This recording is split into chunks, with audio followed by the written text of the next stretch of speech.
But really quick, and we'll come back. So, you talked about kind of zooming out objectively and looking at this trade-off and the balance and the seasons, right? How long have you been with your wife? 11 years. 11 years. So she was there then towards the We had beginning, nothing. right? Oh, yeah. Like, Obviously, it's easy to look back now in hindsight and say, okay, zoom out objectively. Now I know, 5 years for 20, right? But you didn't inherently know all of that back then, right? Yet you were with, I would imagine at the time whenever she was your girlfriend, fiance, and then you got married. How did you preface that with her? Like, was she on board? I feel like a lot of people, they have significant others that aren't on board. They don't fully support their significant other, the guy or the gal that has the big dream or the big vision or the big goal. Was there something that you said to her, say, hey, baby, I got to do this for this amount of time. Here's why we're doing it. I mean, how did that all go about, and how did she handle that, and what did that look like? So that's a great question.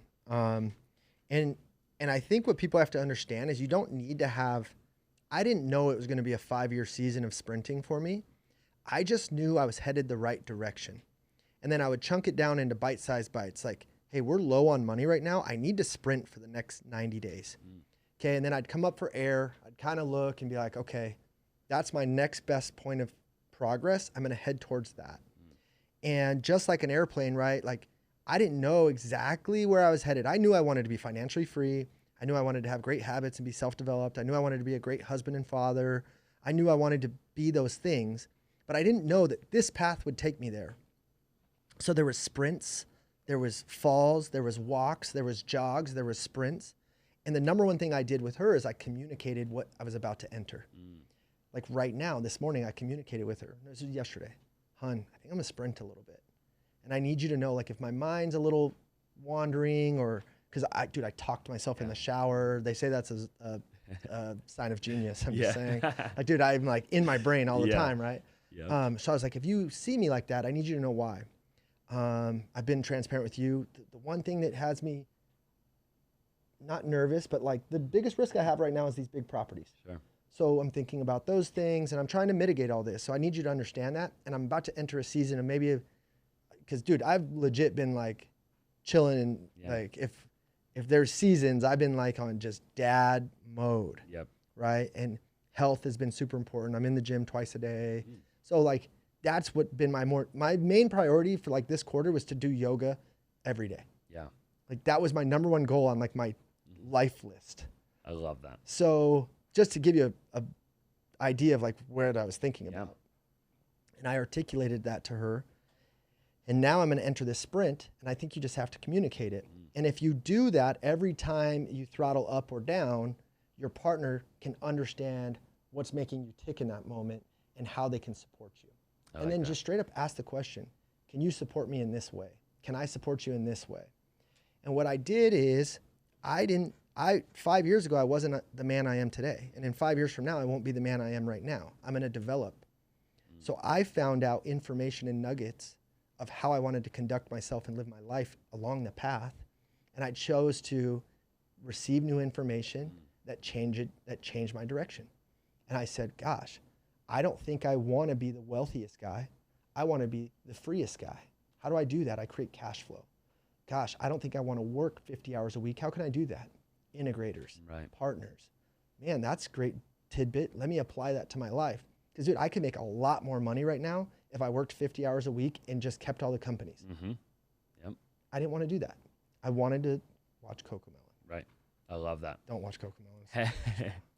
Has your wife always been supportive? Was there ever a time where she didn't understand, or it caused issues? I mean, is there anything? She's never not supported me when I clearly was able to articulate what I was about to go do. And then the other thing that I needed to solve personally was when I was younger, I had an issue with alcohol. And so when especially in our business, you go to the event, you go to the happy hour mixer. She didn't have faith on me to have 1 drink, 2 drinks, and then be home at 6, right? Because I'd be like, I'm dealing with this stress. You don't know what it feels like to be me. Like I'm crushing everything. Like I need this. Like I'm gonna tie one on tonight. right? And what I found out is I had a cycle in my life where every time I was about to elevate and become the next better version of myself, I would self-sabotage it with alcohol and like have like a bender. And then that gave me permission to act like a goofball, say sorry to everyone the next day, and I didn't have to go become my better self. Like I gave myself an out. So to answer your question about her was, if I told her, this is where I want to head, I want you to come with me, can we work together in pursuit of this? And my actions were in alignment, my habits were in alignment, and I'm not getting super drunk once a month. Like I'm not the guy who drinks every night, but like if I drink, I like want to party. Sure. And I had to understand that, like, look, that's not healthy. Yeah. Like I'm creating this cycle that's not taking me where I want to go, and it's hurting my wife. I wasn't doing anything like that would like end our marriage, but I was just disappearing from my responsibility. Sure. Totally understand. And that was hard, man. I had to like have an honest conversation with myself and be like, dude, are you going to fix this or what? So that was probably at like my late 20s or like 30 years old. I'm 34 now. Okay. And I had to solve that. Like I had to look in the mirror and be like, dude, like this is getting old. Sure. What was it? I love the fact that, you know, you say, hey, if you're doing the right thing, you have the right habits, and you can clearly articulate, you know, what it is, what season you're about to go into, maybe even why you need to go into that season, that your wife is 100% supportive. And I would say it's safe to probably assume most healthy relationships, right? Assuming you're with somebody that's healthy and, you know, would be totally on board with that, what you just said, right? I mean, if you can go to your partner and clearly articulate why you're about to do what you're about to do, and it is mutually beneficial for like the both of you and your future and like your family and all the things and the world, the community, whatever, then why wouldn't somebody in a healthy relationship be on board and be willing to support that? And then if they're not, I think you have to ask yourself and be willing to say, wow, we're out of, like, you might reach an impasse in certain relationships where you shouldn't be together. Agreed. Right. So like, and me and my wife, fortunately, have never reached a spot like that. We've always been able to get on board with our vision and make them align. But I think the biggest thing is like, you can't talk about it. The proof's in the pudding. Like, and I had to be the guy that I said I was, right? And I had to be the provider, and I had to have the quality habits, and I had to make sure she had the faith in me and the trust in me to handle myself. Like, dude, my wife knows there's nothing that will rock me away from her. Nothing. And I had to develop into the man that was unmovable. I don't know if that's the word, immovable. In or one of those. One of them, yeah. You cannot knock me off that. I think. You can't knock me off that stool. Sure. I am going to serve my marriage and my kids. Yep. However, back in the day, you know, the kids are wondering, well, why is dad not home for dinner and bedtime right now? And she's having to tell them, well, you know, he met Austin for the first time and they're vibing and they're freaking wild animals. So, you know what I mean? Yeah, 100%. You've kind of tying a few things together here. You've all the way from like realizing the things that you had, the realizations you had in the wholesaling business, you know, back in the day where you're like, hey, I got to be, you know, you had those conversations, right? To the flipping business and having those conversations with your partners, to the conversation you have with yourself, you know, in your late 20s of, hey, I'm in this cycle and I've got to break it and I've got to be more there for my family, my wife, whatever. You have a pattern of like really understanding yourself and having realizations where I think a lot of people, they have bad habits or there's problems in their business or in their health or whatever it is.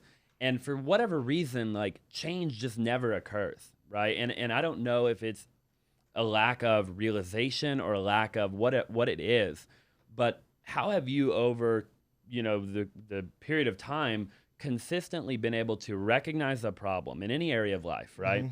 Whether it be a problem of your own, which is a hard thing to recognize, or other people's problems, just problems created by the economy, whatever, to then finding the solution and effectively making the change. Like, have you know, you say you meditate a lot. I mean, what are some keys that you have? So everything is typically rooted in change. Usually stems from pain or desire.